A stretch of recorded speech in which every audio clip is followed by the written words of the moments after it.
सिंह जी से। आइए अगली बात करते हैं एडवोकेट आजाद शत्रु जी से। हेलो। हेलो जी, स्वागत है आपका हमारे कार्यक्रम में। धन्यवाद। सबसे पहले ये बताइए कि नेहरू जी के जीवन पर जो हम आज ये कार्यक्रम लेकर आए हैं, इसमें स्वतंत्रता के बाद देश के सामने आखिर किस तरह की चुनौतियां थी?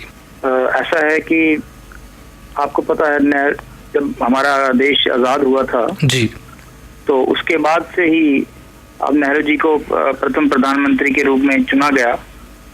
तो उनके सामने बहुत सी चुनौतियां थी। देश, एक तो सबसे बड़ी चुनौती थी कि जो सिविल वॉर, जो एक तरह का कम्युनल राइट्स जो देश के अंदर हो रहे, उनको कंट्रोल करना, उनको रोकना, ये एक इमीडिएट चैलेंज था उनके लिए। और उसमें वो बहुत हद तक सफल भी हुए। सरदार पटेल जी ने भी उनका बखूबी कंधे से कंधा मिलाकर साथ दिया। उसके बाद जब ये कम्युनल दंगा जो था कंट्रोल्ड हुआ, तो साथ में उससे पहले भी जैसे स्टेट्स जो थी जो अपनी मनमानी कर रही थी, कुछ लोग स्वतंत्र रहना चाहते थे, उन सबको साथ लेकर एक अखंड भारत का निर्माण किया गया। तो ये सबसे बड़ी चुनौती थी, मैं समझता हूँ, नेहरू जी के सामने। और उसके बाद जब ये सारा सिस्टम ट्रैक पे आया, उस वक्त देश को एक भारत को बिल्कुल खोखला कर चुके थे ब्रिटिशर्स, और उस भारत को एक अग्रणी देश बनाने के लिए नेहरू जी ने जो योगदान दिया, वो मैं समझता हूँ कि वो आज तो स्थिति अच्छी है। आज देश के अंदर आज प्रधानमंत्री जी पीएमओ से डायरेक्शन देकर सारा काम जो है इजीली कर सकते हैं। लेकिन उस जमाने में जहाँ पर कोई कम्युनिकेशन का साधन नहीं था, देश में भुखमरी थी, देश में लोगों को पर्याप्त भोजन तक नहीं मिल रहा था, और जिनको भोजन मिलता था वो गरीब लोग थे। कोई इकॉनमी हमारी स्ट्रांग नहीं थी, कोई इंडस्ट्री नहीं थी, और अनएम्प्लॉयमेंट थी। तो बहुत सी ऐसी समस्याएं थी उस वक्त, उस जमाने में, जो हम इमेजिन भी नहीं कर सकते कि किस तरह से नेहरू जी ने हमारे भारत को अपने कार्यकाल के दौरान खड़ा किया होगा। कि चाहे इंडस्ट्री, नेहरू जी ने सबसे पहले एग्रीकल्चर पर ध्यान दिया। उन्होंने बढ़िया किस्म के जो बीज थे, जैसे गेहूं के बीज थे, चावल के बीज थे, अच्छी क्वालिटी के जो बीज थे, वो हाई यील्डिंग वैरायटीज पर जोर दिया। क्योंकि एग्रीकल्चर हमारी 80% जो भारत की इकोनॉमी थी, वो 80% जो थी एग्रीकल्चर बेस्ड थी। तो इसलिए उन्होंने एग्रीकल्चर पर बहुत जोर दिया, जिसके परिणाम स्वरूप उन्होंने हरित क्रांति की जो हरित क्रांति जिसको कहते हैं, उसको शुरुआत की। पर किसानों पर जोर दिया कि वे अच्छी वैरायटी के जो बीज जो हैं भारत में पैदा करें।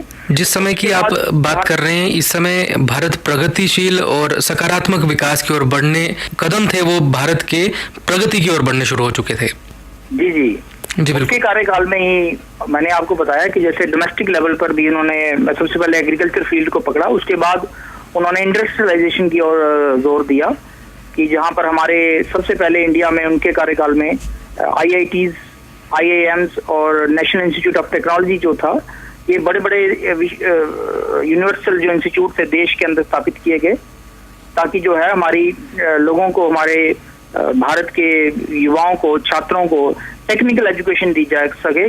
क्योंकि टेक्निकल एजुकेशन जितने वो एडवांसमेंट होंगे, तो उतनी ज्यादा वो इंडस्ट्रियलाइजेशन में जो है सहयोग करेंगे देश की। तो मैं समझता हूँ आज जो भारत हम देख रहे हैं, ये नेहरू जी ने ही ये उस वक्त अपने टाइम में ये सोचा होगा कि हम इस तरह का भारत जो है आने वाले 50, 60, 70 साल के बाद इस तरह का भारत हम देखेंगे। तो ये सब मैं समझता हूँ ये नेहरू जी का ये दृष्टिकोण रहा है।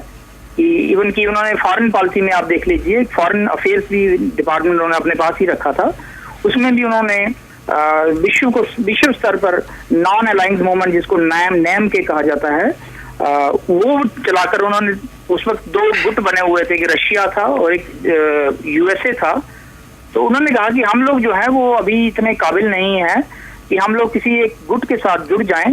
तो उन्होंने एक नया प्रस्ताव जो था विश्व के देशों के सामने प्रस्तुत किया, जो नए उसी वक्त आजाद हुए थे या जो अपने प्रगति की ओर अग्रसर हो रहे थे।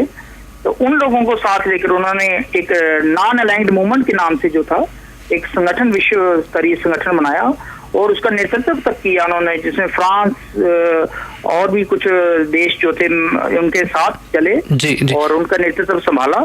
तो विश्व स्तरीय भी, हमारी विश्व में भी पॉलिसी जो थी वो नेहरू जी की बदौलत एक अच्छी दिशा में रही। जी, अजातशत्रु जी, ये बताइए कि आज जो भारत है इसमें स्वतंत्रता के बाद वाले भारत और आज के भारत में क्या अंतर आप देखते हैं?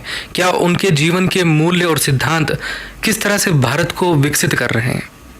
मैं इस निष्कर्ष पर पहुंचा हूं कि आज जो भारत सन 2014 में, जैसे हमारे माननीय नरेंद्र मोदी जी ने अभी संभाला है देश के, वो 15वें प्रधानमंत्री बने हैं, उस लेवल में नेहरू जी के कार्यकाल का बहुत बड़ा योगदान है। इस बात को वो कोई भी चाहे वो जुटला नहीं सकता, क्योंकि एक कहते हैं कि एक लंगड़े इंसान को उठाना, उसे एक चलाना बहुत मुश्किल बात होती है।